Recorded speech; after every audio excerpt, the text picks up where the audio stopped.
Chapter 2: The Vanishing Glass. Nearly 10 years had passed since the Dursleys had woken up to find their nephew on the front step, but Privet Drive had hardly changed at all. The sun rose on the same tidy front gardens and lit up the brass number 4 on the Dursleys' front door.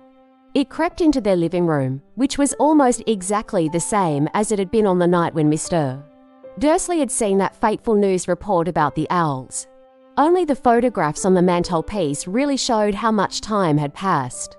10 years ago, there had been lots of pictures of what looked like a large pink beach ball wearing different coloured bonnets. But Dudley Dursley was no longer a baby, and now the photograph showed a large blonde boy riding his first bicycle on a carousel at the fair, playing a computer game with his father, being hugged and kissed by his mother.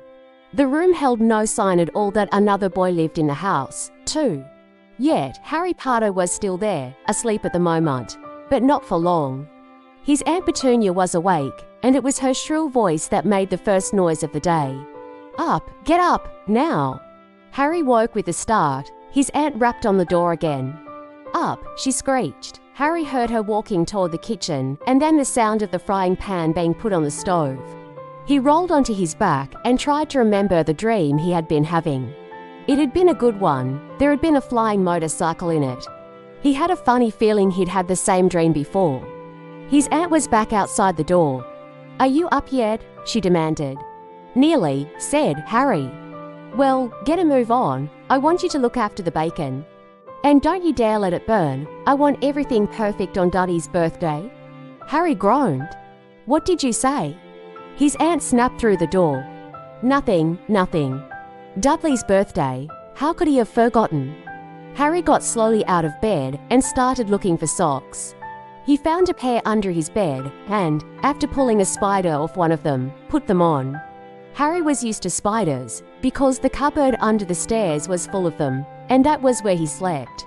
When he was dressed, he went down the hall into the kitchen. The table was almost hidden beneath all Dudley's birthday presents. It looked as though Dudley had gotten the new computer he wanted, not to mention the second television and the racing bike. Exactly why Dudley wanted a racing bike was a mystery to Harry, as Dudley was very fat and hated exercise, unless of course it involved punching somebody. Dudley's favourite punching bag was Harry, but he couldn't often catch him. Harry didn't look it, but he was very fast. Perhaps it had something to do with living in a dark cupboard, but Harry had always been small and skinny for his age. He looked even smaller and skinnier than he really was because all he had to wear were old clothes of Dudley's, and Dudley was about 4 times bigger than he was. Harry had a thin face, knobbly knees, black hair, and bright green eyes. He wore round glasses held together with a lot of scotch tape because of all the times Dudley had punched him on the nose. The only thing Harry liked about his own appearance was a very thin scar on his forehead that was shaped like a bolt of lightning. He had had it as long as he could remember, and the first question he could ever remember asking his Aunt Petunia was how he had gotten it. "In the car crash when your parents die," she had said. And don't ask questions. Don't ask questions. That was the first rule for a quiet life with the Dursleys. Uncle Vernon entered the kitchen as Harry was turning over the bacon. "Comb your hair," he barked, by way of a morning greeting. About once a week, Uncle Vernon looked over the top of his newspaper and shouted that Harry needed a haircut. Harry must have had more haircuts than the rest of the boys in his class put together. But it made no difference. His hair simply grew that way, all over the place. Harry was frying eggs by the time Dudley arrived in the kitchen with his mother. Dudley looked a lot like Uncle Vernon.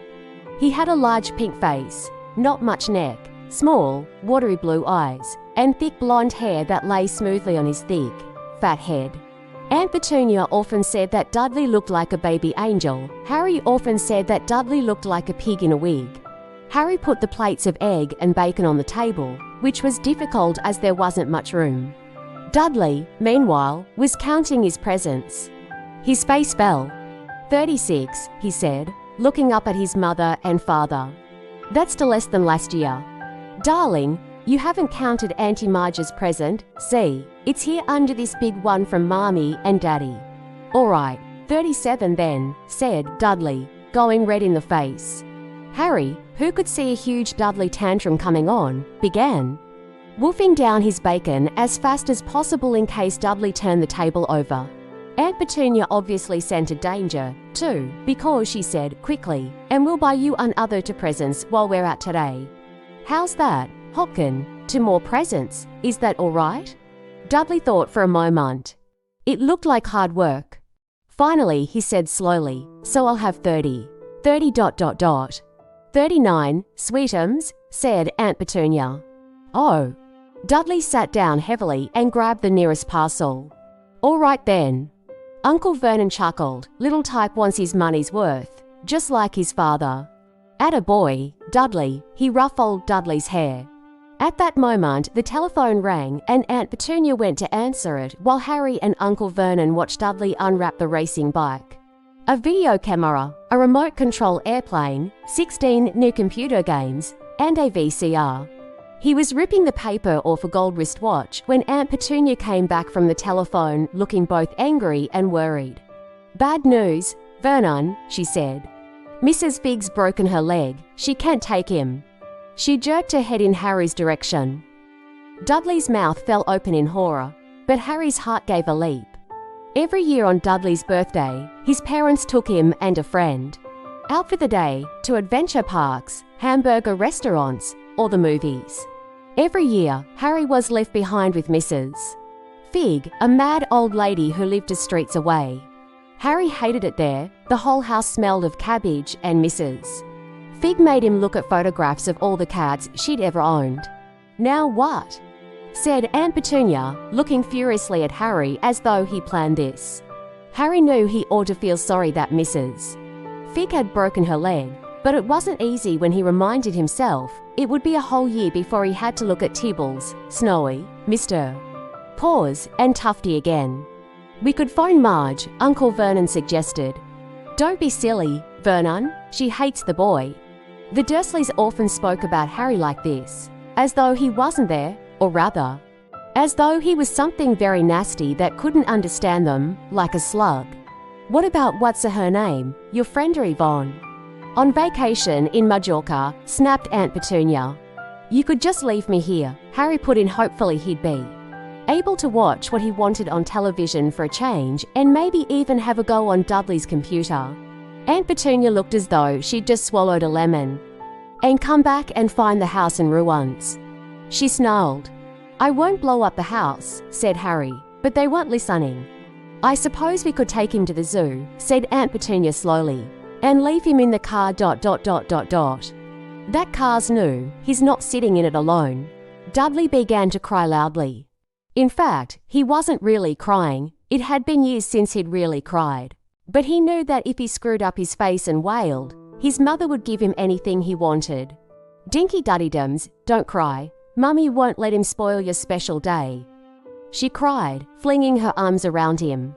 "I don't want him." "TT to come," Dudley yelled between huge, pretend sobs. "He always SB spoils everything." He shot Harry a nasty grin through the gap in his mother's arms. Just then, the doorbell rang. "Oh, good Lord, they're here," said Aunt Petunia frantically. And a moment later, Dudley's best friend, Piers Polkers, walked in with his mother. Piers was a scrawny boy with a face like a rat. He was usually the one who held people's arms behind their backs while Dudley hit them. Dudley stopped pretending to cry at once. Half an hour later, Harry, who couldn't believe his luck, was sitting in the back of the Dursleys' car with Piers. And Dudley, on the way to the zoo for the first time in his life. His aunt and uncle hadn't been able to think of anything else to do with him, but before they'd left, Uncle Vernon had taken Harry aside. "I'm warning you," he had said, putting his large purple face right up close to Harry's. "I'm warning you now, boy, any funny business, anything at all, and you'll be in that cupboard from now until Christmas." "I'm not going to do anything," said Harry, honestly. But Uncle Vernon didn't believe him. No one ever did. The problem was, strange things often happened around Harry, and it was just no good telling the Dursleys he didn't make them happen. Once, Aunt Petunia, tired of Harry coming back from the barbers looking as though he hadn't been at all, had taken a pair of kitchen scissors and cut his hair so short he was almost bald, except for his bangs, which she left to hide that horrible scar. Dudley had laughed himself silly at Harry, who spent a sleepless night imagining school the next day, where he was already laughed at for his baggy clothes and taped glasses. Next morning, however, he had gotten up to find his hair exactly as it had been before Aunt Petunia had sheared it off. He had been given a week in his cupboard for this, even though he had tried to explain that he couldn't explain how it had grown back so quickly. Another time, Aunt Petunia had been trying to force him into a revolting old sweater of Dudley's brown with orange puffballs. The harder she tried to pull it over his head, the smaller it seemed to become, until finally it might have fitted a hand puppet, but certainly wouldn't fit Harry. Aunt Petunia had decided it must have shrunk in the wash, and, to his great relief, Harry wasn't punished. On the other hand, he'd gotten into terrible trouble for being found on the roof of the school kitchens. Dudley's gang had been chasing him, as usual when, as much to Harry's surprise as anyone else's, there he was sitting on the chimney. The Dursleys had received a very angry letter from Harry's headmistress telling them Harry had been climbing school buildings. But all he tried to do, as he shouted at Uncle Vernon through the locked door of his cupboard, was jump behind the big trash cans outside the kitchen doors. Harry supposed that the wind must have caught him in mid-jump. But today, nothing was going to go wrong. It was even worth being with Dudley and Piers to be spending the days somewhere that wasn't school, his cupboard, or Mrs. Fig's cabbage-smelling living room. While he drove, Uncle Vernon complained to Aunt Petunia. He liked to complain about things: people at work, Harry, the council, Harry, the bank, and Harry were just a few of his favourite subjects. This morning, it was motorcycles. Roaring along like maniacs, the young hoodlums, he said, as a motorcycle overtook them. "I had a dream about a motorcycle," said Harry, remembering suddenly. "It was flying." Uncle Vernon nearly crashed into the car in front. He turned right around in his seat and yelled at Harry, his face like a gigantic beet with a mustache. "Motorcycles don't fly." Dudley and Piers sniggered. "I know they don't," said Harry. "It was only a dream." But he wished he hadn't said anything. If there was one thing the Dursleys hated even more than his asking questions, it was his talking about anything acting in a way it shouldn't. No matter if it was in a dream or even a cartoon, they seemed to think he might get dangerous ideas. It was a very sunny Saturday and the zoo was crowded with families. The Dursleys bought Dudley and Piers large chocolate ice creams at the entrance, and then, because the smiling lady in the van had asked Harry what he wanted before they could hurry him away, they bought him a cheap lemon ice pop. It wasn't bad, either, Harry thought, licking it as they watched a gorilla scratching its head who looked remarkably like Dudley, except that it wasn't blonde. Harry had the best morning he'd had in a long time. He was careful to walk a little way apart from the Dursleys so that Dudley and Piers, who was starting to get bored with the animals by lunchtime, wouldn't fall back on their favourite hobby of hitting him. They ate in the zoo restaurant, and when Dudley had a tantrum because his Knickerbocker Glory didn't have enough ice cream on top, Uncle Vernon bought him another one and Harry was allowed to finish the first. Harry felt, afterward, that he should have known it was all too good to last. After lunch, they went to the reptile house. It was cool and dark in there, with lit windows all along the walls. Behind the glass, all sorts of lizards and snakes were crawling and slithering over bits of wood and stone. Dudley and Piers wanted to see huge, poisonous cobras and thick, man-crushing pythons. Dudley quickly found the largest snake in the place. It could have wrapped its body twice around Uncle Vernon's car and crushed it into a trash can, but at the moment it didn't look in the mood. In fact, it was fast asleep. Dudley stood with his nose pressed against the glass, staring at the glistening brown coils. "Make it move," he whined at his father. Uncle Vernon tapped on the glass, but the snake didn't budge. "Do it again," Dudley ordered. Uncle Vernon rapped the glass smartly with his knuckles, but the snake just snoozed on. "This is boring," Dudley moaned. He shuffled away. Harry moved in front of the tank and looked intently at the snake. He wouldn't have been surprised if it had died of boredom itself. No company except stupid people drumming their fingers on the glass trying to disturb it all day long. It was worse than having a cupboard as a bedroom, where the only visitor was Aunt Petunia hammering on the door to wake you up. At least he got to visit the rest of the house. The snake suddenly opened its beady eyes. Slowly, very slowly, it raised its head until its eyes were on a level with Harry's. It winked. Harry stared, then he looked quickly around to see if anyone was watching. They weren't. He looked back at the snake and winked, too. The snake jerked its head toward Uncle Vernon and Dudley, then raised its eyes to the ceiling. It gave Harry a look that said quite plainly, "I did that all the time." "I know," Harry murmured through the glass, though he wasn't sure the snake could hear him. "It must be really annoying." The snake nodded vigorously. "Where do you come from, anyway?" Harry asked. The snake jabbed its tail at a little sign next to the glass. Harry peered at it, boa constrictor, Brazil. Was it nice there? The boa constrictor jabbed its tail at the sign again, and Harry reddened. This specimen was bred in the zoo. "Oh, I see. So you've never been to Brazil?" As the snake shook its head, a deafening shout behind Harry made both of them jump. "Dudley, Dursley, come and look at this snake. You won't believe what it's doing." Dudley came waddling toward them as fast as he could. "Out of the way, you," he said, punching Harry in the ribs. Caught by surprise, Harry fell hard on the concrete floor. What came next happened so fast no one saw how it happened. 1 second. Piers and Dudley were leaning right up close to the glass. The next, they had leapt back with howls of horror. Harry sat up and gasped. The glass front of the boa constrictor's tank had vanished. The great snake was uncoiling itself rapidly, slithering out onto the floor. People throughout the reptile house screamed and started running for the exits.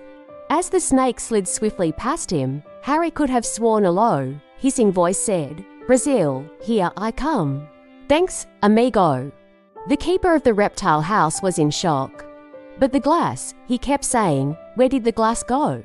The zoo director himself made Aunt Petunia a cup of strong, sweet tea while he apologized over and over again. Piers and Dudley could only gibber. As far as Harry had seen, the snake hadn't done anything except snap playfully at their heels as it passed. But by the time they were all back in Uncle Vernon's car, Dudley was telling them how it had nearly bitten off his leg, while Piers was swearing it had tried to squeeze him to death. But worst of all, for Harry at least, was Piers calming down enough to say, "Harry was talking to it, weren't you, Harry?" Uncle Vernon waited until Piers was safely out of the house before starting on Harry. He was so angry he could hardly speak. He managed to say, "Go a cupboard a stay, no meals," before he collapsed into a chair, and Aunt Petunia had to run and get him a large brandy. Harry lay in his dark cupboard much later, wishing he had a watch. He didn't know what time it was, and he couldn't be sure the Dursleys were asleep yet. Until they were, he couldn't risk sneaking to the kitchen for some food. He'd lived with the Dursleys almost 10 years, 10 miserable years, as long as he could remember. Ever since he'd been a baby and his parents had died in that car crash. He couldn't remember being in the car when his parents had died. Sometimes, when he strained his memory during long hours in his cupboard, he came up with a strange vision. A blinding flash of green light and a burn, in pain on his forehead. This, he supposed, was the crash, though he couldn't imagine where all the green light came from. He couldn't remember his parents at all. His aunt and uncle never spoke about them, and of course he was forbidden to ask questions. There were no photographs of them in the house. When he had been younger, Harry had dreamed and dreamed of some unknown relation coming to take him away, but it had never happened. The Dursleys were his only family. Yet sometimes he thought, or maybe hoped, that strangers in the street seemed to know him. Very strange strangers they were, too. A tiny man in a violet top hat had bowed to him once while out shopping with Aunt Petunia and Dudley. After asking Harry furiously if he knew the man, Aunt Petunia had rushed them out of the shop without buying anything. A wild-looking old woman dressed all in green had waved merrily at him once on a bus. A bald man in a very long purple coat had actually shaken his hand in the street the other day and then walked away without a word. The weirdest thing about all these people was the way they seemed to vanish the second Harry tried to get a closer look. At school, Harry had no one. Everybody knew that Dudley's gang hated that odd Harry Potter in his baggy old clothes and broken glasses, and nobody liked to disagree with Dudley's gang. Please like, subscribe and share.